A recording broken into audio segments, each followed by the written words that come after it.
Shuruuxa salaataa. Kitaaba shuruuxa salaataa jedhu ibsa isaa guutuu afaan Oromootii fi afaan Arabiffaatiin inshaallah tokko tokko isaatiin wajjin ilaallaa hamma xumuraatti sirriitti hordofaa barnoota kana laayik gochuudhaan eegalaa. Namni haarawwataa tan ammoo diinii keessan barattanii sabskiraayib godhaatiin diinii keessan baradhaa.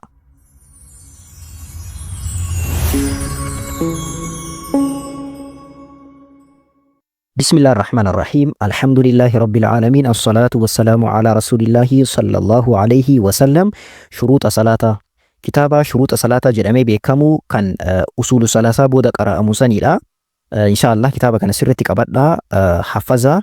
نملي كتاب كان بربادني تليجرامي رتي لكوف سام سنيكا وكان ندبسا كتاب كان سنيف كنا عربي فا في أورومي فا والبرتي أباتات هباتو دنديتني.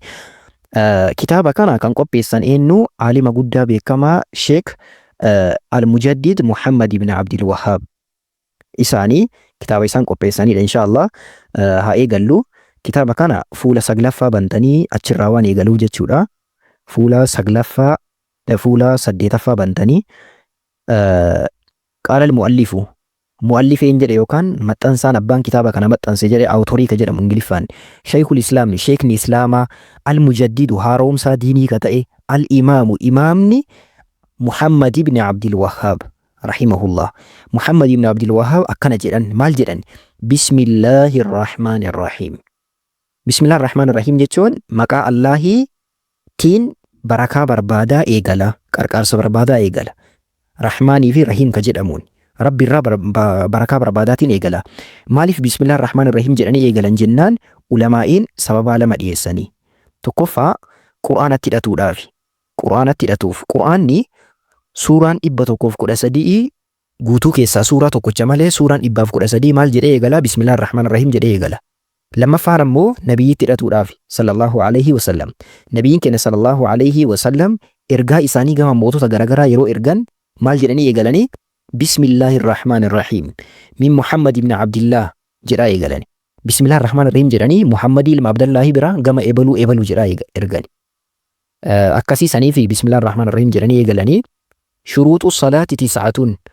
شروط الصلاة شروط أولا قالين الصلاة صلاة 9 سقلي 9 يجون سقل يجون شروط أيتون أولا قالي يجون توقعي مالي لا شرطي لا أولا قاون تجرم مالي ما يلزم من عدمه العدم يو إني دابامي وانت بيرول لك دابامو يو إني دابامي وانت بيرول لك دابامو كان يجون مالي يو شروط أيوكان أولا قالين صلاة سقلان كني يو هنجراتيني سلاني نمال لي مالتاتي دي بدي يجو سلاني نما جراتو داف وانتون سقلان كنين دركما مالتو قباني جراتو قبان وانتو تا سقلان كنين كيسا ونمان توقوچي وسوكافو تاي توقوچو مان وسوكافو تي سلاني نما مالتا نبدا جيجو sababa kanaaf wantoonni saglan kunniin osoo salaata keessa hin seeniin dura guutanneetiin argamuu qabna.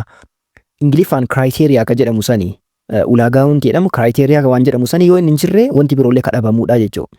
Akkasii isaanis waa sagalii inshallah ibsi tokko tokko waan ibsamuuf amma akkanumatti ilaalla. Tokkoffaan al-islaamu, lammaffaan wal-aqlu, sadaffaan wat-tamyiizu, afraffaan rafuul hadasi, shanaffaan izaalatu najaasati, jahaffaan ستر العورة، تربفان دخول الوقت، سديتفان استقبال القبلة، سغلفان النية. إن شاء الله إبسساني توكو توكو الآن هاي لالو. الشرط الأول أولاغا توكوفا الإسلام إسلام ماذا نمني صلاة داف أديمكم مال توقبا مسلمة توقبا وضده فالا نساء الكفر كفري دا فالا إسلام ما مالي كفري إسلام ما أنتي فالله يساجر مالي لا كفري نمي تقول إسلام أنتيني كافرة والكافر كافرة عمله دلغا نسا مردود دي بفمادا إسرت دي فمادا ولو عمل أسو دلغي أي عمل دلغا كمو كافر أسو دلغا كمو دلغي نمي ربي تنمانين دلغا كمو أسو دلغا نسا ربي مبرا فرطة ما إسافين قباتو أجري ربي مبرا إساب الرفامي آكرات تتين أرغتو جيشو غارو أسو دلغا خيري فكين كافر أسو مسجد إجاري ربين وان غرا إسا باسا رزقي غرا إسا كن نمالي آخرت أوليسان تيتو والدليل رغاني قوله تعالى جيش ربي والآنا تأيتي ربي والآنا تأيسو مال جدا ما كان هنتاني للمشركين مشركوتا فنتاني أن يعمروا إجارون مساجد الله masjidoota rabbii isaan ijaaruun isaaniif hin taane jedha. Shaahidiina ragaa bahoo haala ta'aniin ala anfusihim lubbuu isaanii irratti ragaa bahoo haala ta'aniin osoo ragaa bahan lubbuu isaanii irratti bilkufri kufriidhaan. Kaafirri akkamiin lubbuu ofii irratti kufrii ragaa baha jennaan dalagaa kufrii osoo isaan dalagan jechuudha. Dalagaa kufrii osoo isaan dalagan. Osoo isaan dalagaa kufrii dalagan masjida rabbii isaan ijaaruu hin danda'anii jedha rabbiin. Ulaa'ika isaan habixat badde a'maaluhum dalagaan isaanii. Dalagaan kaafiraa rabbi baddee jirtii jedha. Wafinnaari azaaba yookaan ibidda keessatti hum isaan khaaliduuna abattaa'oodha yookaan yeroo dheeraa turoodha. Umrii isaanii guutuu isaan ibidda keessa ta'anii jedha rabbiin. Kaafirri masjida ijaaruu hin danda'u jechuun maal jechuu? Ijaarsi akka lamaa jedhanii. Tokkoffaa ibaadaan ijaaru. Salaata, Quraan isa keessa qara'uudhaan kallattii kana ijaaru. Lammaffaan ammoo maali? Kallattii maan birrii kennanii ijaaru. Birrii kennanii ijaaru jechuun isaan achirratti abbaa ta'aniitiin hoogganaa ta'aniitiin ijaaruu hin danda'an jechuudha malee birriin kaafiraatiin osoo masjidni ijaaramee rakkoo hin qabu jedhan. Kanaaf kaafira rabbi maal jedhe dalagaan isaanii ulaa'ika habixas isaan baddee jirti a'maaluhum dalagaan isaanii baddee jirti jedha rabbiin. Dalagaan kaafira rabbiin biratti baddee kuftee jirti jechuudha. Waqawluhu ta'ala amma leecha rabbii olaanaa ta'eeti. Waqadimnaa rabbiin dhufne jedha. Ilaa maa camilu gama waan isaan dalaganiitti mina camaliin dalagarraa. Faja'alnaahu isa taasifne dalagaa isaanii kana habaa'an dhukkee mansuuran faca'aa. Dalagaa isaanii rabbiin dhukkee faca'aa qilleensi dabarseetiin bu'aa takka malee dabarsee dalagaa isaanii akkas taatee jirti jedha rabbiin. Kana jechuun aakiratti mindaa ittiin qaban jechuu malee duniyaa kanatti waan garaa rabbi isaanii baasa. Fakkeenya osoo kaafirri quraana qara'ee yookaan zakaa osoo kenne yookaan kayriyoo osoo dalagee rabbiin waan rizqii garaa isaa kennaa jechuudha. Ulaagaan tokkoffaan kana namni salaatu maal ta'uu qaba jalqaba musliima ta'uu qaba amantii islaamaa qabaatuu qaba jechuudha. Dalagaan isaa yookaan fudhataman qabaatu. Ashartu isaanii ulaagaan lammaffaan al'aaqlu aqlii qabaachuu maraatuu ta'uu dhabuu jechuudha. Wadidduhu faallaan isaa aljunuunu maraatuma. Aqliin faallaan isaa maali junuuna yookaan maraatuma. Wal majnuunu maraattuu marfuucun fuudhamaadha anhu isarraa alqalamu qalamni waa isarra barreeffamu qalamni yaa'u ilmi namaa yoo inni waa dalage dalagaan isarratti ni barreeffamaami garuu maraattuu irraa fuudhamee jira jedha nabiyyi sallallahu alaihi wasallam hattaa yafiiqa hanga baqfatutti yookaan bayfatutti hanga maraatumni sun itti furutti yookaan hanga maraatuma sanirraa aagaggamutti yookaan isarraa ka'utti maraatumni sun qalamni isarra barreeffamu isarraa kaa'ee jirtii jedhani. Waddaliilu ragaan kanaa الحديث حديثة حديثة مال جدا رفع فودامي القلم قلمني عن ثلاثة نموت أكاكو صديق رفو دامي جراني نبي صلى الله عليه وسلم توقفان النائم نما رافي نمني رافي وسو الربا سوان كفري اللي دبته ربي نسرتي مبريسو هنگا مال توتي حتى يستيقظ هنگا دمكوتي نمني رافي هنگا دمكوتي وانت تكمو يسرتي مبريفمو والمجنون مجنون مراتو حتى يفيق هنگا بقفتوتي يوكان هنگا بيفتوتي مراتو مسان كيس هاگا بوجيچو والصغير ijoolleetti qo'ammallee hatta yabluga hanga ballagutti umrii buluugaa gahu jechuudha. Umriin buluugaa mallattoo fakkeenya waggaa 15 gahuu fa'a yookaan ammoo janaabaa arguu dubartiin illee akkasuma sagaleen jijjiiramu wantoota akkas akkasiitiin harma baasuu wantoota akkas akkasiitiin mallattoo buluugaa arganii as ol namoota akaakuu sadii kanniin qalamni irraa fuudhamee jiran. Kanaaf namni salaatu tokko maal ta'uu qaba? Nama aqlii qabu ta'uu qaba. Maraattuu ta'uu hin qabu yookaan nama sakkaree ta'uu hin qabu. Yookaan nama rafee ta'uu hin qabu. Maal ta'uu qaba? Aqlii isaa osoo of beeku salaatuu qaba jechuudha. As-saalisu sadaffaa shuruuxa salaataa keessaa inni sadaffaan at-tamyiizu waa adda baafachuu. Wadidduhu faallaan isaa as-sigharu ijoollummaa. Sadarkaa waa itti adda baafatan gahuu qaba. Wahadduhu daangaan isaa daangaa waa itti adda baafatan 7 siniina waggaa 7. Ijoolleen waggaa 7 haga hin gahinitti salaan isaanii isaanirraan fuudhamu. Waggaa 7 booda garuu isaanirraa ni fuudhama. Garuu dirqamaan waggaa 15tti. Waggaa 15 erga gahan booda erga ballagan booda dirqama waggaa kanarraa salaatanii jechuudha. Thumma yu'maru ergasii ni ajajama bis salaati salaatatti. Waggaa 7 yoo gahe salaatii jedhanii ajajaniin. Ajaja dirqama osoo hin taane bakka haa baratuuf jecha haa irra leenji'uuf jecha salaatii jedhanii ajajanii. Liqawlii sallallahu alaihi wasallam jecha nabiyyiitiif sallallahu alaihi wasallam maal jedhanii muruu ajaja abnaakum ijoollee keessan ajaja bis salaati salaatatti ajaja li 7 waggaa 7 yoo isaan gahan. Wadribuuhum alayhaa isaan illee dhaha salaata kanarratti isaan dhaha akka isaan salaataniif li 10 waggaa 10tti. Wafarriquu gargar baasa baynahum jidduu isaanii fil mabaaji'i ciisicha keessatti. Shamaraaf dhiira fakkeenya waliin ciibsu waan akkasii dhiisaa. Maa jennaan barataa deemtii badii garaagaraa illee asumaan irraa fagaataa waan deemtuuf gargar baasaa jedhanii ajajan Nabiyyi sallallahu alaihi wasallam.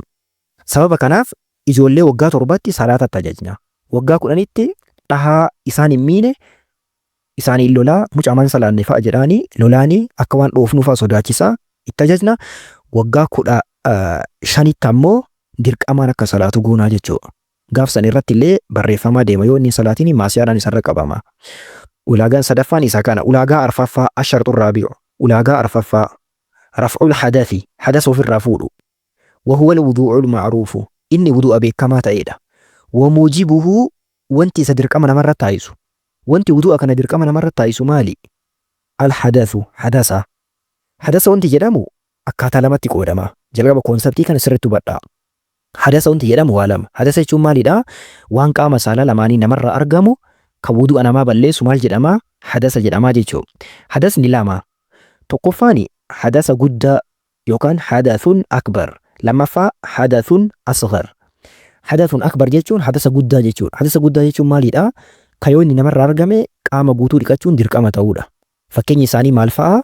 Janaabaa, dhiiga haydii yookaan dhiiga marsaa laguu kan jedhamu, dhiiga daataa yookaan dhiiga dubartoonni yeroo dahan argan yookaan dhiiga nifaasaa arabiffaan kan jedhamu kanniini jechuudha. Namni wantoonni kunni irraa argame maal gochuu qaba? Qaama isaa guutuu dhiqateetiin erga wanti sun irraa bade ibaadaa isaa eegalaa jechuudha. Hadasni asghar kan jedhamu jira. Hadasun asghar jechuun maali? Hadas xiqqaa jechuudha. Hadas xiqqaa jechuun maalidha? Wantoota yoo namarraa argame wudu'a godhaniitiin ibaadaa ofiitti deebi'anidha jechuudha. Fakkeenya wantoonni sunniin maal fa'a? Fincaan fa'a, sagaraa fa'a, dhuufuu yookaan ammoo hafuura fa'a, mazii, wadii. Mazii fi wadiin illee yoo namarraa argame maal godhanii? Wudu'a godhaniitiin ibaadaa ofii eegalanii jechuudha. Garuu maniyyii yookaan isparmii yoo namarraa argame janaabaa waan ta'eef qaama guutuu dhiqatan. Hadasa ergaa kana hubattanii itti hafufnu. Washuruuxuhu ulaagaaleen isaa ka'eennu ka wudu'a waa'ee inni dubbataan raamma waa'ee wudu'aati. Ashaaraatuun 10. Wudu'ni ulaagaa 10 qaba. Tokkoffaan al-islaamu muslima ta'u. Islaamummaa qabaachuu. Lammaffaa al-aqlu aqlii qabaachuu maraattuu ta'uu dhabu. Sadaffaa at-tamyiizu sadarkaa umrii waa adda baafatan gahu. Afraffaa niyyatu niyyaadha. Niyyaadhaan wudu'a gochuu. Namni tokko niyyaa malee fakkeenya cadhiseetuma osoo harka dhiqatuuti fuula osoo ka dhiqatuuti achi booda bakki dura niyyanne asuma irraa itti fufu osoo ka jedhuuti hin ta'u. Maa qalbii isaatiin niyyateetiin wudu'a gochuu hedaa jedhee jalqaba niyyatuu qaba. Sababa kanaaf niyyaadhaan ta'uu qaba jechuudha. Niyyaadhaan malee yoo ta'e hin ta'u. Shanaffaa wasishaabu hukmihaa bi'allaa yanwiya qaxacahaa. Wasishaabu sahabsiisu yookaan yaaduudha. Hukmihaa hukmiisii.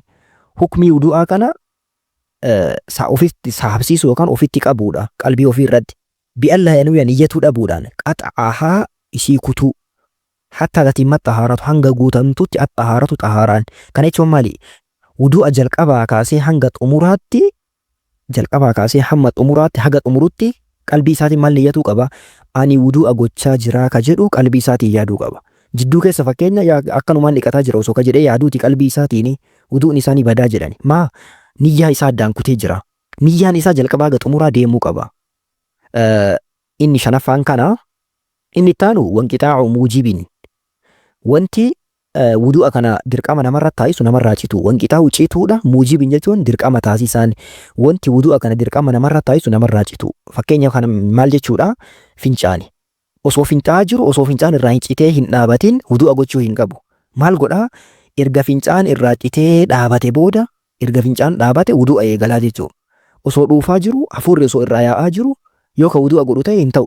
Wudu'ni isaanii bada. Maa jalqaba isarraa dhaabateetiin cituu qabaa jechuudha. Haga citutti ittiin fufu. Inni jahaffaani inni torbaffaan wastinjaa'uun aw istijmaaruun qablahu.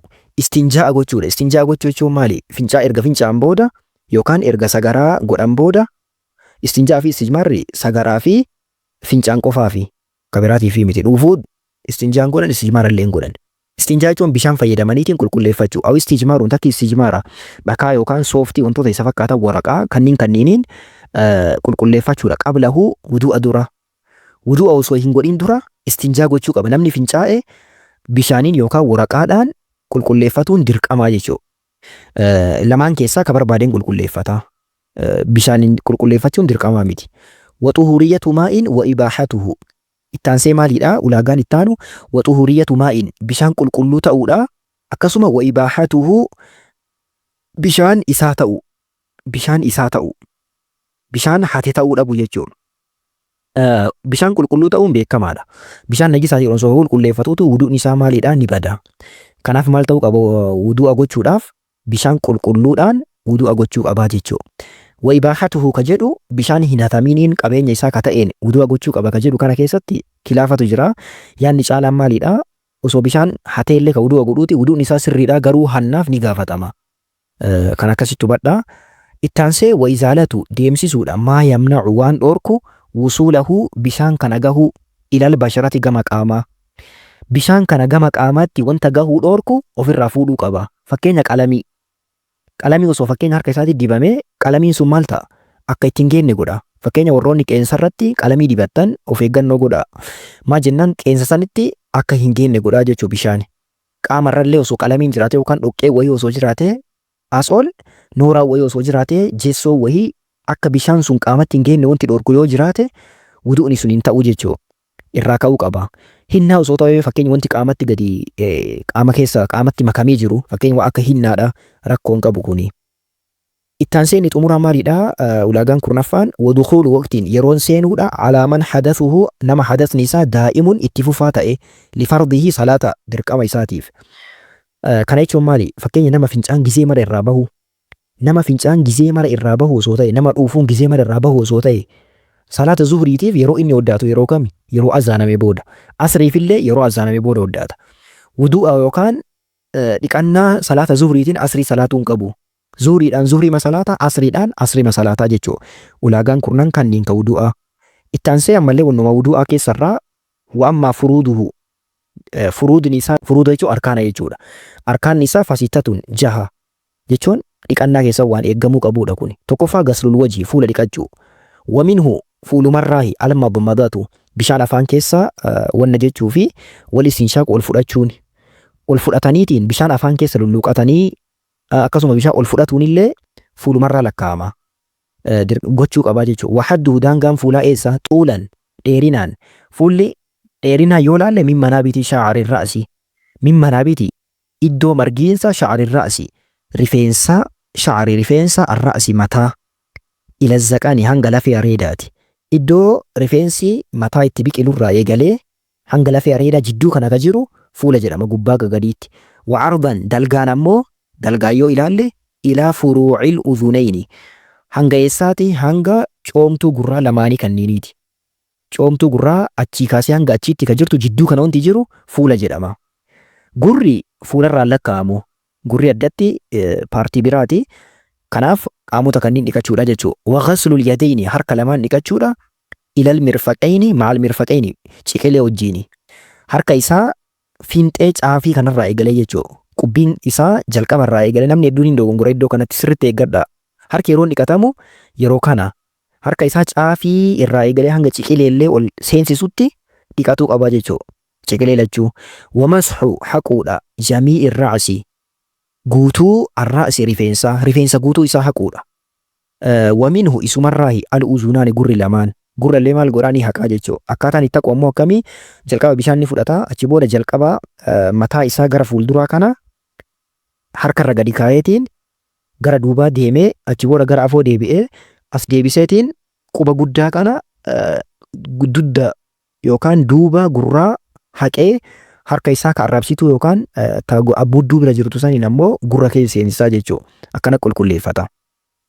Ittaansee waghaslul rijlayni miila lamaan dhiqachuudha.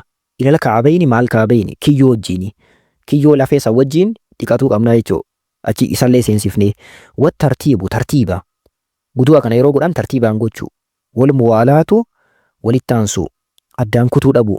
Fakkeenya daqiiqaa wayii turaatiin osoo itti deebuuti hanga gogguu osoo itti deebuuti hin ta'u.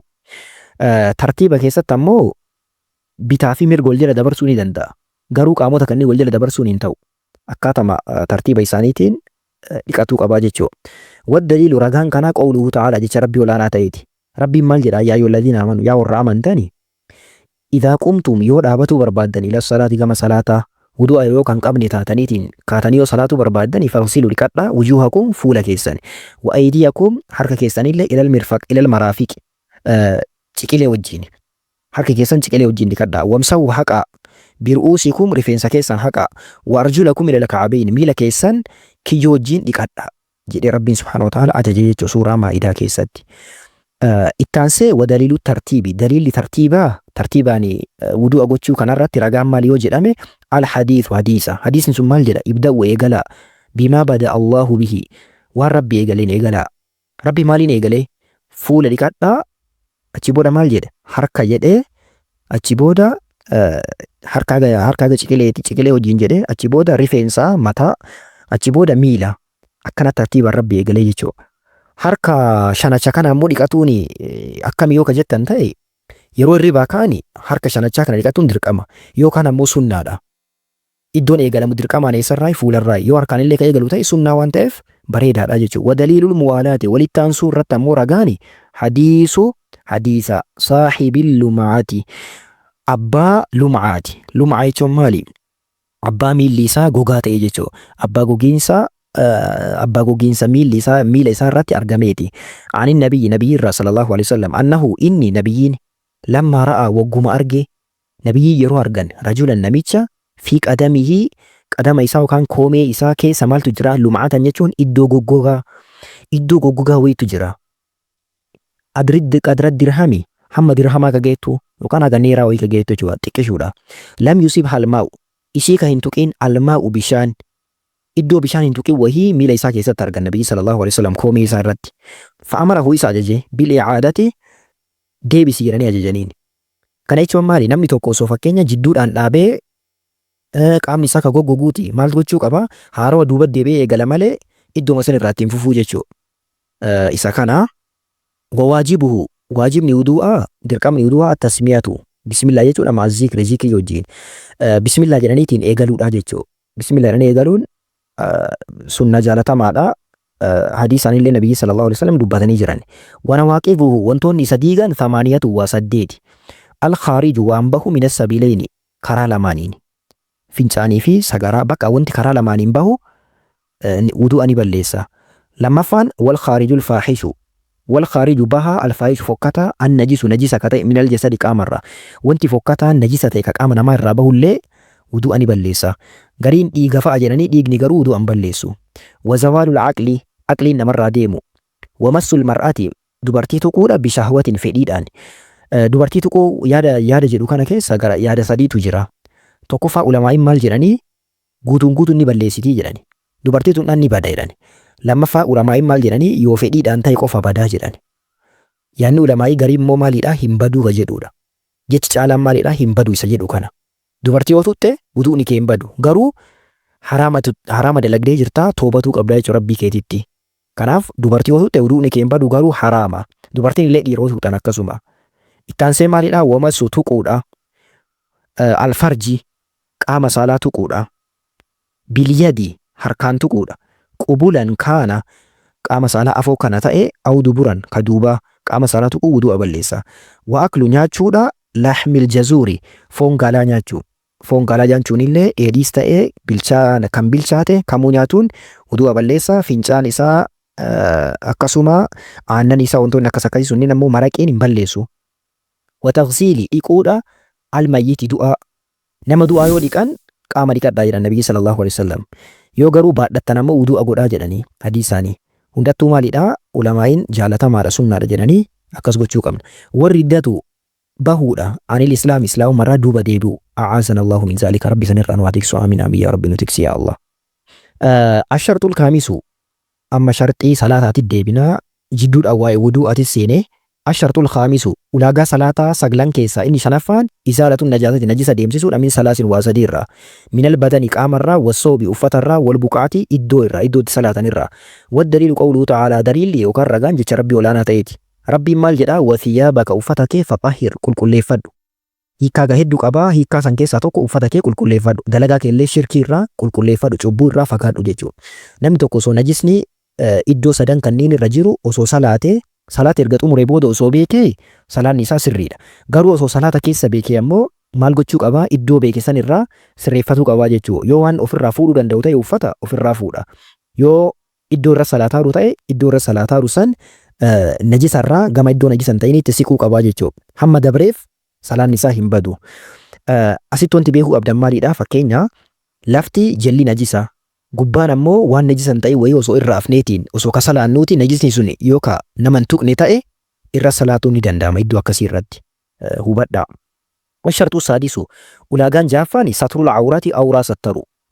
Ajma'a waliigalee ahlul ilmi warri beekumsaa waliigalan alaa fasaadii baduu irratti salaati man sallaa salaata nama salaatee uryaanan qullaa wahuwa yaqdiru osoo danda'u namni qullaa salaate salaan isaa ni bada. Haddu awraati rajuli daangaan awraa dhiiraa minas surrati surraa irraa handhurarraa ila rukubati hamma jilbaati. Wal amatu gabrittiin illee kazaalika akkasi. Dhiirri handhurarraa kaasee handhuura isaatii kaasee hamma jilba isaa waan jiru jidduu kana waan jiru guutuu cufatuu qabaa jechuudha. Duubaafa foonillee akkasuma ceekuu isaallee mul'atuu hin qabu jechuudha. Wantoota kanniini gabrittiin illee akkasi. Wal hurratu dubartiin bilisa taate kulluhaa awratuun qaamni isii guutuun awraadha. Illaa wajhahaa fuula isii malee. Waddaliilu ragaan kana qawluu ta'ala jecha rabbi olaanaa ta'eeti. Rabbiin maal jedhee ajajaa? Yaa banii Aadama yaa ilmaan Aadam khuzuu ziinatakum bareeduma keessan qabadhaa inda kulli masjidin yeroo salaataa hunda bareeduma keessan qabadhaatiin argamaa jedha Rabbiin. Kanaaf yeroo salaataa maal ta'uu qabnaa? Uffata keenya qulqulleeffannee akkasuma uffata keenya hamma akkaataa shari'aan godhadhaa jedhuun hanga shari'aan godhadhaa jedhuun daangaa shari'aan godhadhaa jedhu irratti uffanneetiin argamuu qabnaa jechuudha. Ulaagaan salaataa inni torbaffaan maalidhaa? Ashartu saabi'u ulaagaan torbaffaan dukhuulul waqti yeroon seenuudha. Yeroon salaataa seenu. Salaanni salaatamuudhaaf maal ta'uu qabaa? Yeroon salaataa seenuu qabaa jechuudha. Osoo salaata yeroon isaa hin seenin yoo ka salaatamu ta'e salaanni sun ni bada. Waddaliilu ragaani minas sunnati hadiisarraa hadiisa Jibriiliiti alayhi salaam. Annahu inni Jibriiliin kun jechuudha. Lammaa amman nabiyya inni nabiyyiidhaan imaama ta'ee salaate sallallahu alayhi wasallam fi awwalil waqtii jalqabaatii fi wafii aakhirihi waqtii xumuraa irratti nabiyyi sallallahu alayhi wasallam itti dhufeetiin yeroo salaataa shananii ka jalqabaatiif ka xumuraa irratti salaateeni achi booda maal jedheeni yaa Muhammad as-salaatu salaanni bayna haadhaynil waqtayni jidduu yeroolee kanniin lamaanii jirtii jedheen yeroon itti salaatamtu jidduu yeroo kanaatii fi kanaatitti jedheen yeroo jalqabaatii fi yeroo xumuraa jechuudha. Akkasii salaanni akkaataa saniin yeroo isii keessatti salaatamuu qabdii jechuudha. Yeroo salaataa waan jedhu kana namootni hedduun dogongoraan hadiisa kana qabataniitiin yeroo salaataa ka oofantu jiru.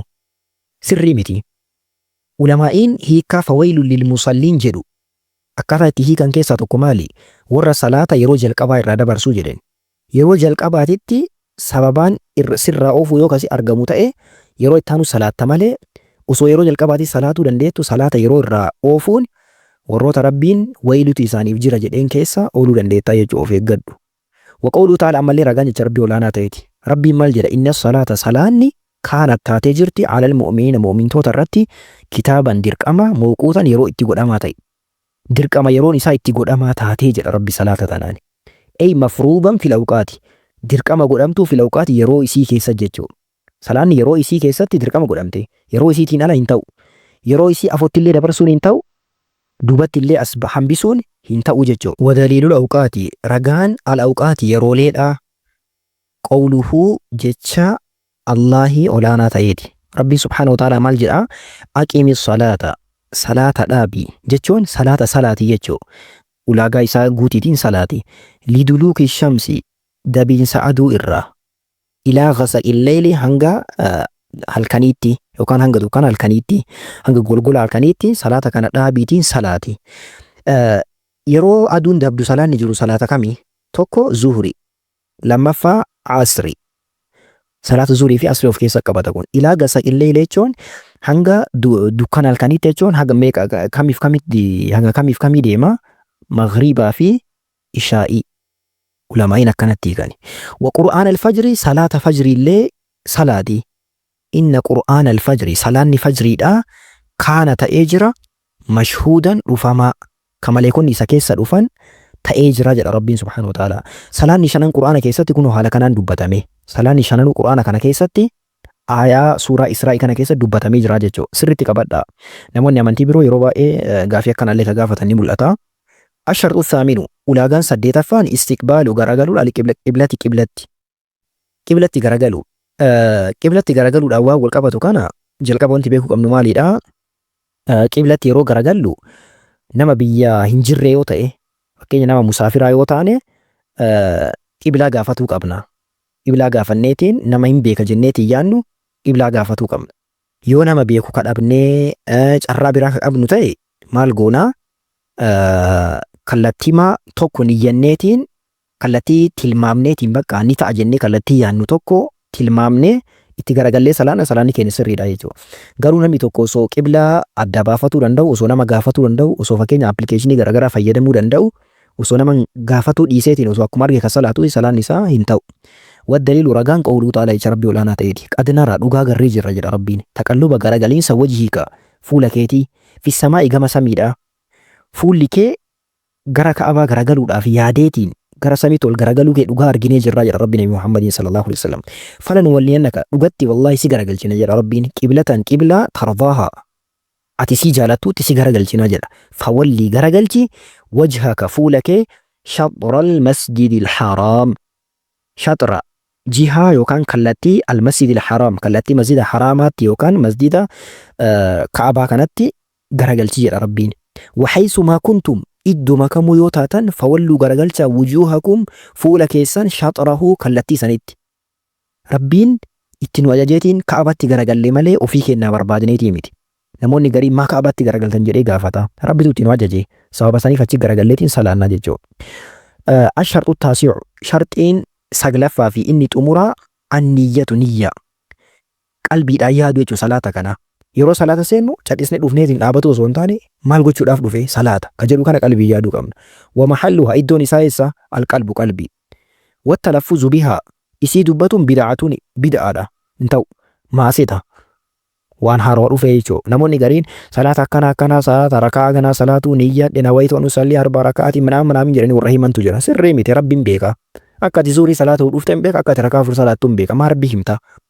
والدليل رجان حديث إنما الأعمال بالنيات دلجان كمو كتاتون جل النبي صلى الله عليه وسلم بالنيات نية دان تاتي جنان وإنما لكل امرئ إنما مرافو كتاي معناه سبوا إن نيته تساتا جنان يو كيري دلدت كيري نيت كيري مس أرجعتا يو كيري نيتني أمو والنمات نيت سن سوا ومدو أسن isu margataa jechuudha. Waan niyyaa wal qabatu kana keessatti niyyaan dalagaan isaa maalidha? Tokkoffaa ibaadaa fi ibaadaa gargar baasu. Fakkeenya salaata zuhuriitii fi asrii osoo ka salaannuuti maal niyyatee salaata namichi zuhurii niyyatee salaata zuhurii irratti asriirra asrii niyyatee salaata. Ibaadaa fi ibaadaa niyyaadhaan gargar baasanii jechuudha. Akkasuma ibaadaa fi aadaallee gargar baasuufi. Fakkeenya namni qaama ni dhiqata. Qaama yeroo dhiqannu kana ibaadaa niyyannee yoo ka dhiqannu ta'e sawaballee argachuu dandeenya. Akkasumas waan barbaachiseef sanillee ittiin argachuu dandeenya. Fakkeenyaan janaabaadhaaf yoo ta'e janaabaan irraa kaasa. Aadaan ammoo maal akkanumaan cadhisanii dhiqatu. Aadaa fi ibaadaallee gargar baasaa jechuudha. Shuruuxni salaataa kana fakkaatu yeroo itti aanu inshaallah arkaana salaataa 14 kitaaba kanarraa ilaallaa. Yeroo gaarii isiniif haa ta'u barnoota diinii keessanii haala bareedaa kanaan hordofaa. Assalaamu alaikum warahmatullaahi wabarakaatuh.